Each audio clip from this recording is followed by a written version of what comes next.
Merry Christmas! Today we are going to be reading my new book, The Legend of the Christmas Pineapple, written by John Szablewski. Follow along, make sure that you're festive, you have your Santa hat on, make sure you have your pineapple ready to decorate, because it is going to be time for us to bring forth the legend of the Christmas pineapple. The Legend of the Christmas Pineapple.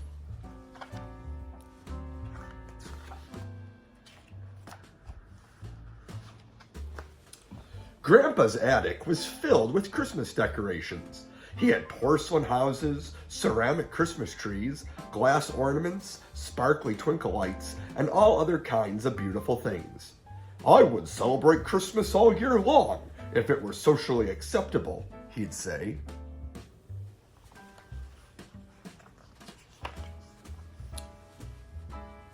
As I helped him take out large dusty containers of ornaments, I came across a small broken box. "What's this?" I asked. Grandpa's eyes widened. "That box is very special," he said. "That is the Christmas pineapple."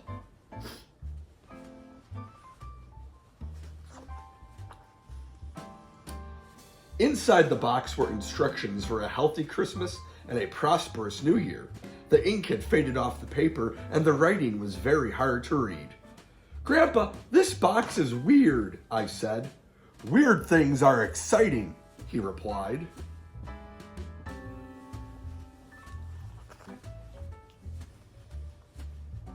Grandpa and I walked downstairs to the kitchen table where we laid out the contents of the box.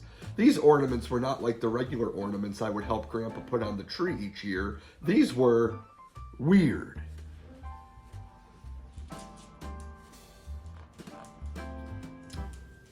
"Grandpa, these ornaments look terrible," I said. "Why can't we buy new Christmas ornaments that don't look so weird?"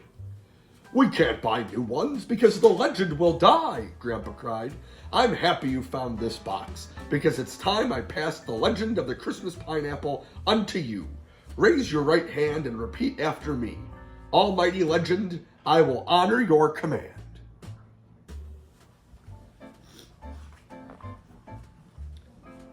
I've never had anything passed down to me before. This was exciting.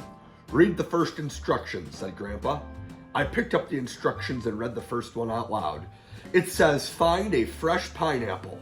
"To the market!" Grandpa jumped out of his chair, grabbed his coat and his keys. "What are you waiting for? We gotta go!" He was quick for an old man.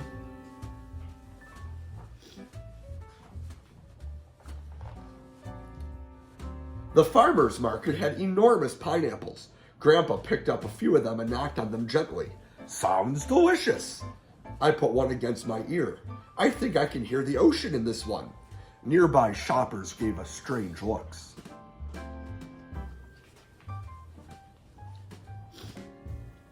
After looking for a few minutes, we found our pineapple.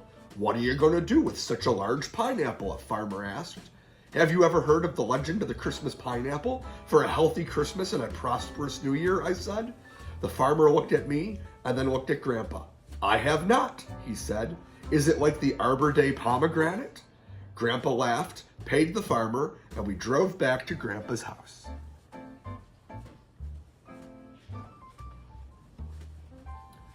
"What's the next step?" Grandpa asked. I looked at the instructions. "We need to decorate the hat of the pineapple with unique ornaments."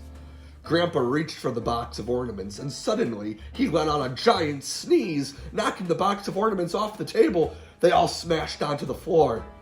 "Oh no!" I yelled. "What if we can't fulfill the legend?"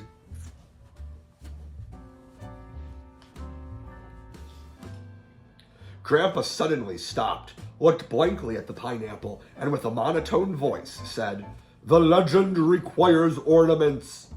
"Can we glue them back together?" I asked. "It looks like somebody has done that before."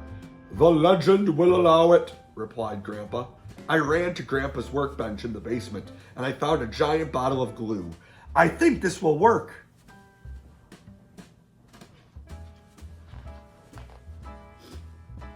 For the next 2 hours, Grandpa and I recreated the ornaments from the ones that had broken. We made a snowman with reindeer antlers, a Santa Claus that looked like Elvis if you squinted, and Grandpa's favorite, an army general wearing a ballerina tutu. Let's put our new creations on the hat of the pineapple, Grandpa said. New creations, I said. Grandpa, the ornaments looked like they had been broken once before. How did the legend know that we would accidentally break them again? Grandpa stopped and looked at me. We never question the legend, he said. If we question it, the legend dies.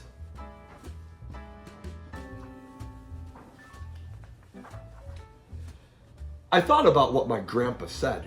I've never seen Bigfoot or the Loch Ness Monster or even Santa Claus, but I believed in them. You're right, Grandpa. I'm always right, he laughed. What's next? Place the pineapple in the warmth of the sun, for it will energize the pineapple, leading to a healthy Christmas and a prosperous New Year.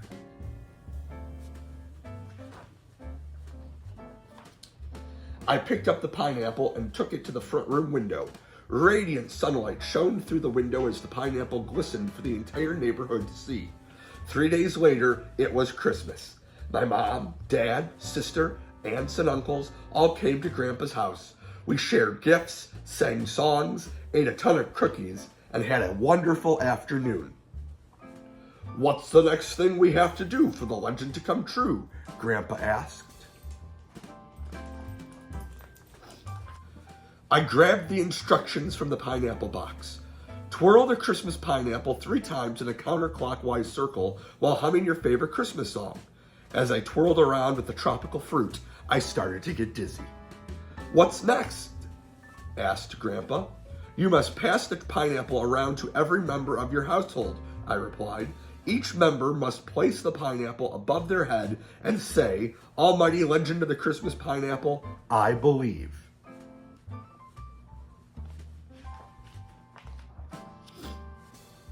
My mother and my father each took turns raising the pineapple into the air. I couldn't believe it. Nobody questions the legend, my mother said. After we were done, Grandpa read the last instruction. Put the ornaments back in the box. For health and prosperity in the new year, eat the Christmas pineapple with your Christmas dinner. The pineapple was delicious. The legend of the Christmas pineapple is a tradition that I have since celebrated every year with my family. I always remembered what Grandpa said. You never question the legend. I have since passed the legend down to my children, just like Grandpa did to me. The legend will never die. The end. Merry Christmas and Happy New Year.